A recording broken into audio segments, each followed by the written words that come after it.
баг хүн басны гол юм баг. Энийг бол монголчуудаас илүү би дийлхэлүү тайлбарлах юм. Энийг бол туршаад 100 яриад үзсэн хэд хэдэн газар Японд, Америк энэ хүмүүс тайлбарлаж өгсөн. Нэлээд сонирх шинжтэй байл. Өнөөдрийн дэлхий одоо Путин гэдэг байгаа тэмцэл байна. Олон төрөл дэлхийн гэдэг байгаа цаа санаа юу юм гэхээр дэлхийг ерөөсөө юу сүйдлээд байна? Энэ геополитик буюу биенийхээ байгалийн баялаг газар нутгийг өөрөдөж авдаг. Тэрийг хэрэгжүүлдэг геокаренси буюу доллар, фунт стерлинг, евро гэх мэтийн мөнгө зэвсгэн.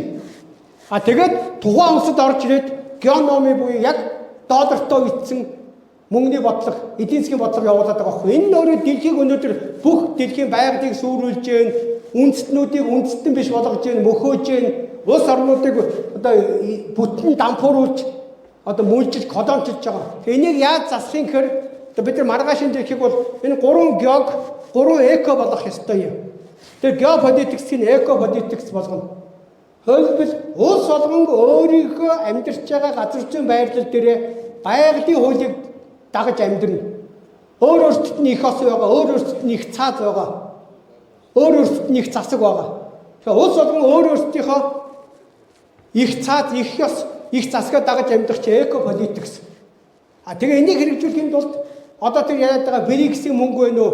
Улс болгон өөрөөсдөө ерөнхийдөө хоорондоо бүсчдээд төлбөр тооцоогоо өгдөг доллараас татгалцсан шинэ төлбөр хэрэгсэлтэй болно. Тэр нь гэхдээ хүүлдэг биш, байгаль орчныг сүйдэлдэг биш. Яг байгалийн хуулийг дагаж явдаг шинэ цахим мөнгөний тогтолцоо болох байхгүй эко каренси. Тэгээ улс болгон яг жинхнээсээ экономи орно. Одоо бол экономи байхгүй.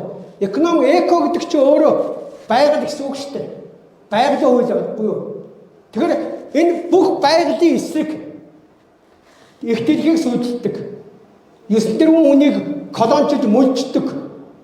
Тэ вакцин, эм хороор нь сүйдэлдэг. Тариагаар хүнсээр нь хорлдог. Энэ уусан юунда салах энэ 3 геогоос сал гаргах чирээсээ энэ 3 эко юм аа.